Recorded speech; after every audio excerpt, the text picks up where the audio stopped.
Let's talk about the arrest of the leader of IPOB. How did you respond to that? Well, Nigeria, for me, it's not for me to tell the government to prepare itself, because there's going to be a huge squawk when the truth about how Kanu was arrested, when the truth comes out. Our nation is, people are alleging this and that and that. So that's one phase, whether Nigeria has acted outside international law.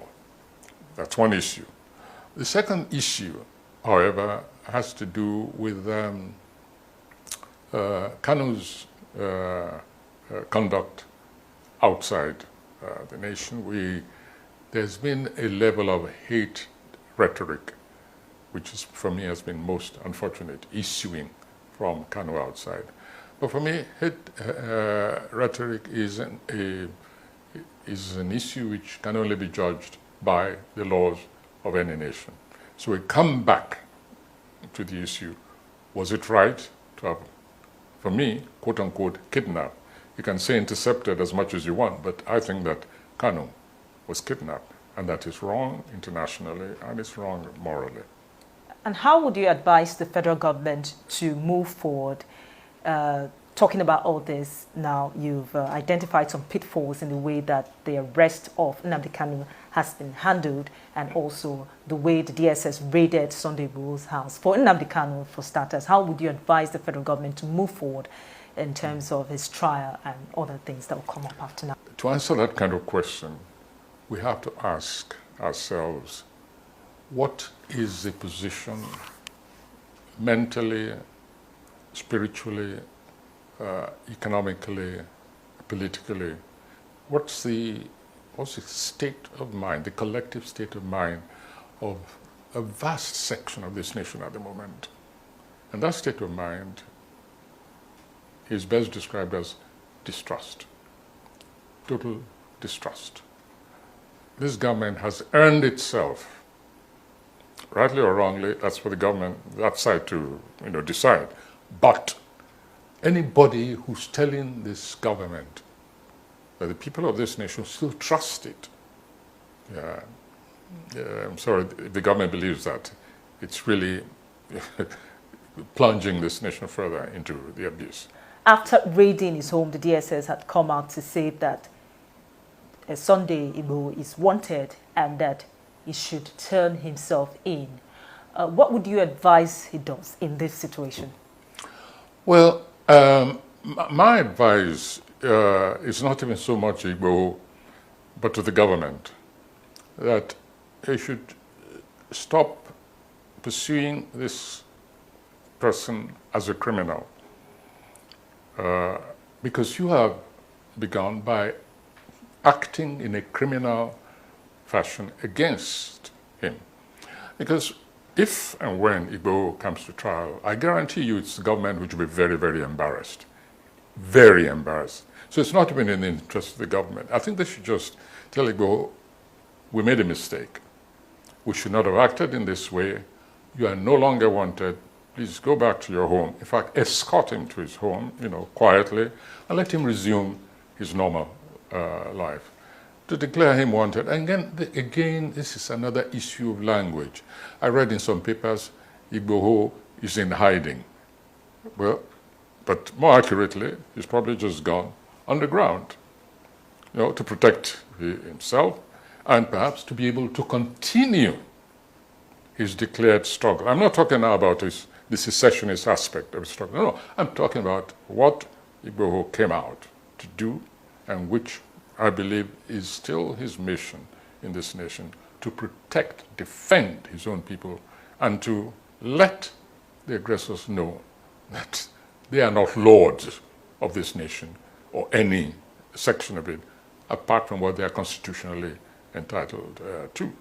So I think the government, it's in no one's interest. If you bring Igboho to trial, you're just going to get mud in your face, clearly.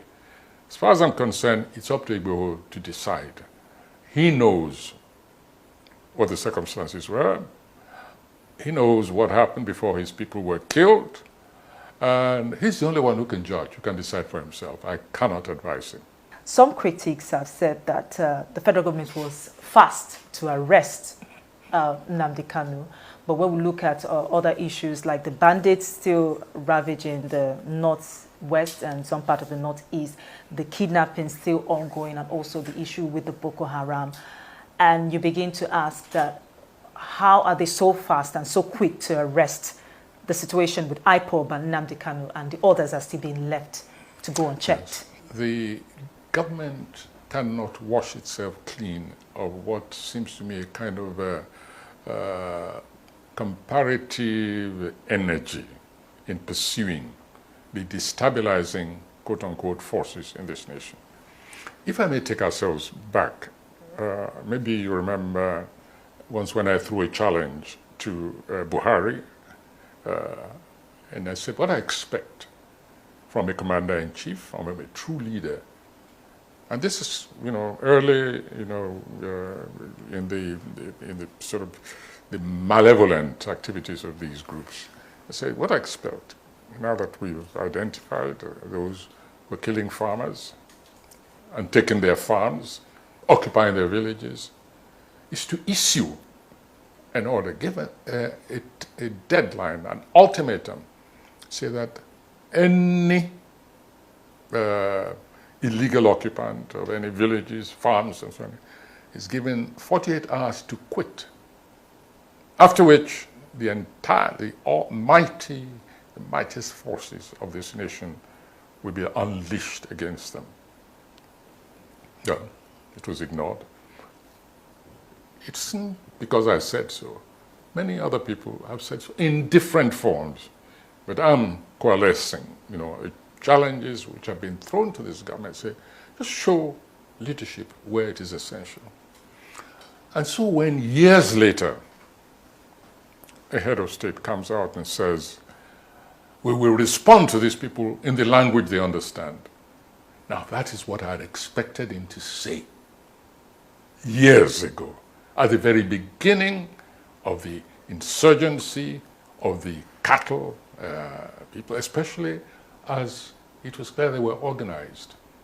And their leadership, the Metti Ala, their leadership should have been arrested ages ago, long before IPOD was declared a terrorist organization. I have allied myself with those like Autumn and others who said that Metti Ala should have been declared long before then a terrorist organization. And the evidence was there. A state governor passed a law for the protection of his own people and their productive means, their livelihood, their very dignity. And a group got up and said, if you don't rescind that law, we'll show you. You haven't seen anything yet. This is not an anonymous statement on internet. It was not fake news. The leadership of Metti Ala actually threatened that government and have proceeded to put their money where their mouth is. Nothing has happened to them. We have not seen the same energy, the same deductive, organizational sleuthery mounted against these people. I'm not aware that even one of them has ever been called for questioning. And what did Igbo do? And they didn't even call him for questioning. They just attacked him in the middle of the night. I mean, illegally and constitutionally. So people are right to say there has been an unbalanced, unequal, and irregular approach to security enforcement in this nation. What do you think will happen next? Do you see a situation where we'll have more Sunday Igbohos, more Nnamdi Kanus arising from the west, the east, the south? We already have them. They exist inside, within, and they exist outside. It's not Igboho who's the issue. It's not Kanu who's the issue. It's a collective distrust, disenchantment. That's the word I want. Collective disenchantment with the conduct of this regime. And that's why I say it can only redeem itself. It can only reverse this downhill course it's embarked upon by now coming clean, trying to open a totally new page. Even forget the past. How do we move on from here? And so I want all this business, we met this and we do this by the self-excusing by Buhari. Yes, thank you. Take it for granted. You did not create Boko Haram. We accept it. You did not create Metti Ala. But what did you do about it? That is the question. Or what should you do from here on? It's the only way we'll save our sanity and also make the slightest progress.